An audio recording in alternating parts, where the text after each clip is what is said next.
So me and my husband, who I'll call Jake for this story, have been together for 5 years and married for 3. We have recently started trying for a baby as we both felt like that was the next step in our life together. And 3 weeks ago I got a positive test back. We were really happy and told our families, and now my mom and mother-in-law want to throw a big baby shower for us. It was just super good news all around. Well, 2 nights ago me and Jake were getting ready for bed when he reminds me to go through the house and make sure all the lights are off. Now he can be a little lazy at times. And it has become a nightly routine for me to make sure all the lights are off that he leaves on before we go to bed. I wasn't feeling very well and asked if he could just do it since he wasn't doing anything and was literally standing by the door. He then tells me, "No, this is what is expected of you every night." I was a little hurt, but I didn't want to fight with him, so I just did it. When I came back, Jake goes on this very long and unprovoked rant saying things like, "Just because you are pregnant does not mean anything will change, and you are still expected to cook, clean, and do all the chores every day because how can you be expected to be a mother if you can't handle a little work?" He wasn't yelling or anything, he was talking to me quietly like I was 2 inches tall. I was shocked because I had never heard him say anything like this. The rant went on for about 30 minutes before I interjected and asked, "Well, what do you plan on doing to help me with all of this?" He then got extremely defensive, saying he works his ass off at his job to provide for me and what is going to be our future children. For context, I don't work ATM, my job was not paying enough to justify me going, so I am a full-time college student. He ended by saying that it doesn't matter how I feel physically or mentally, it is a mother's job to push through. And if he helped and babied me, I wouldn't be a good mother. I got extremely upset and started yelling, and I said that, "I wish I would have known this is how you felt before I got pregnant with your baby." There was a moment of silence before he started crying and he left for the night to stay at his mother's house. He hasn't been back yet, and my mother-in-law and sister-in-law have called me berating me and saying I broke Jake's heart with what I said, and I need to apologize immediately, and until I do he isn't coming home. I don't know how to feel. So for yelling at my husband after he said he isn't helping me with anything during the pregnancy because it's a mother's job to deal with it? Okay. I am getting some things together and am going to be headed to my mom and dad's house. My mom is furious with him and doesn't want me apologizing to him or talking to him without the situation either being recorded or having a witness. I have 2 sisters that I'm close with. I also have a niece, Leah.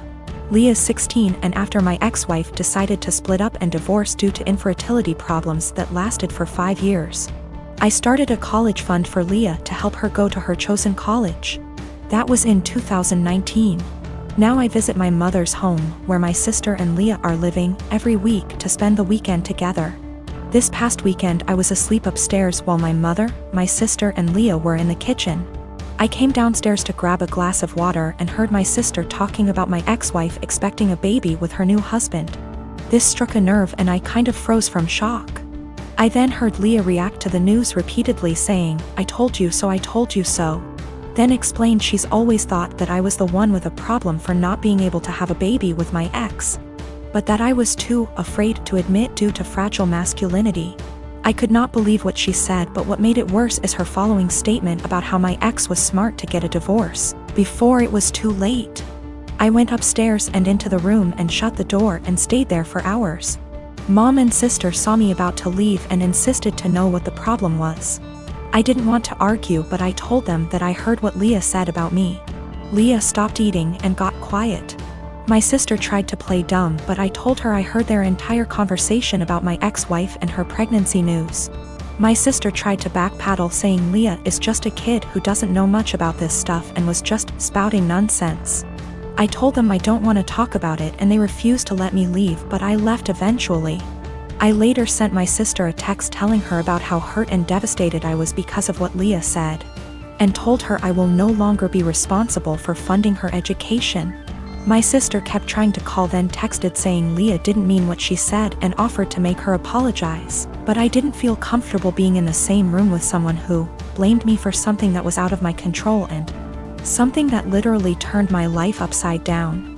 My mother tried to get me to come over so we could talk, saying Leah doesn't deserve me turning my back on her like that. I haven't seen my sister nor Leah after what happened. But they are still trying to contact me, which means there's still a room for a discussion, and so I decided to go see them tomorrow. Sit down together and have a long conversation. But this.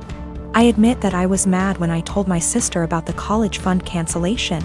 I love Leah so much and see her as my own daughter. Unfortunately, her dad.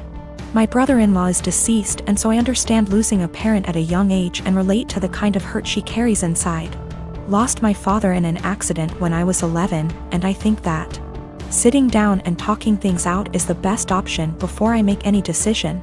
Also, one more thing to clarify, both my ex-wife and I were having these fertility issues. Both sides, but since my ex-wife got pregnant soon after her new marriage, then my family thought that I was the problem originally. It is what it is, and I'm learning to not words get in my head so easily. I'm not mad at anyone, I'm just trying to move on with my life like anybody else. I have a lot of family members. I come from a religious community that doesn't believe in the public school system and tends to have a ton of kids.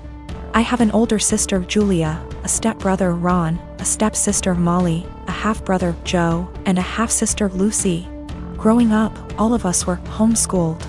This involved a lot of neglect, lack of textbooks or seasonally appropriate clothes / shoes, unheated house, and sometimes physical abuse. I lived mostly with my mom, but spent weekends with my step-family. Both houses were dysfunctional. My stepmom used to have a severe problem with alcoholism, although she's been better in the last few years. Ron is my best friend and I would be lost without him. We've supported each other through years of hard times. And we discuss a lot how our lives could have been different if we'd been sent to school or generally had a more healthy home life. Obviously, we don't want the same thing for our younger siblings.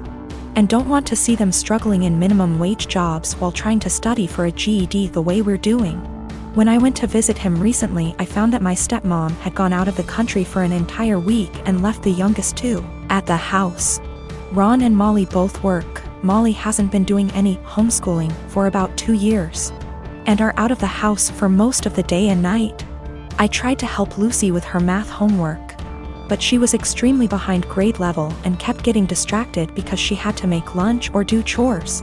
Joe spends all day in his room playing video games and gets no guidance from anyone. I tried to as gently as possible get him to do some reading, but he doesn't understand how serious the situation is. And obviously is having too much fun to care. So I called CPS and reported educational neglect. And obviously everyone knew it was me. And Ron told me that stepmom said I wasn't welcome at the house anymore and to never contact any of them again. Molly is extremely mad at me. She blocked me on Facebook and doesn't have a cell phone where I can reach her. Julia, who somehow heard about all this despite living across the country, also blocked me on Facebook and reported my Facebook as impersonating a celebrity. Facebook deleted it, generally making everything harder. This stings even more because I'm already estranged from my bio mom over my religious beliefs. I now have no family members left, besides Ron, thank bejeebus, who want anything to do with me. I feel like I make enemies everywhere I go. Ron has been saying for years that he can't call CPS, and I guess this is why, but at least he doesn't blame me. He suggested that I try to talk to stepmom once some time has passed, but I would have no idea where to begin. I own a small condo in Orlando. I bought it while working for the Mouse, and my friend Ben lived there with me. Ben's a cook and is rarely home. He has a large room that is accessible from outside and attached bathroom that locks to the rest of the house. Well, I got a different job, got engaged to my partner, and moved a few hours away. We kept the condo as a place to stay when we visit the parks. And we agreed with Ben that he could continue living there as long as he paid all the utilities and maintained the place. Our friends use it too, they pay a bit for utilities, are told don't bother Ben, and clean before they leave. Between everyone who uses it, we've gotten stuff donated so it's now a fully stocked vacation home. My immediate family and I have a bad history, but we mended. They've used the condo 3//4x a year. On Monday, Ben got woken up at 2 a.m. by hammering on the main door. My aunt and uncle, their kids, and their grandkids were all there waiting to be let in. I haven't spoken to these people in years after they decided I was the devil's spawn for being gay. They demanded that the caretaker give them the keys. Ben called me, I told him to give them my number, then shut and lock the door and not let them in. My aunt was insistent that my condo was actually owned by my family. It was the family vacation home, and it was against the law to not let them in. I told her no, it was mine, I own it and I let friends and family use it, but I choose who stays there. There was a lot of back and forth and some petty name calling. She said they were here for a week, where were they supposed to go, and I said I don't care. Meanwhile, my partner reported that Ben texted them saying my uncle was attempting to kick in the door. I said tell him to call the police. She hung up on me and Ben said they left. In the morning I got a phone call from my mom trying to convince me to let them stay. We had an argument during which she admitted that she didn't tell people that I owned the property, because she didn't want the rest of our family to know they were in contact with me again. I told her if that's how she wants our relationship to be, then she's no longer welcome. I checked in with Ben and he's okay. Today my aunt sent several texts asking to stay at the house because they hadn't accounted having to pay for a hotel, and they had planned to just buy groceries and use the kitchen. I told her no. She said they were about to be out on the street with their luggage.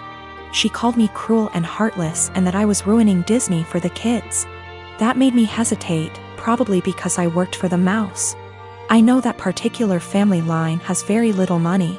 Yet I find it hard to believe someone would plan a whole vacation without accounting extra funds for it.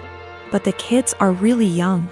I'm so furious over the homophobia that it feels like a point of pride to deny them access.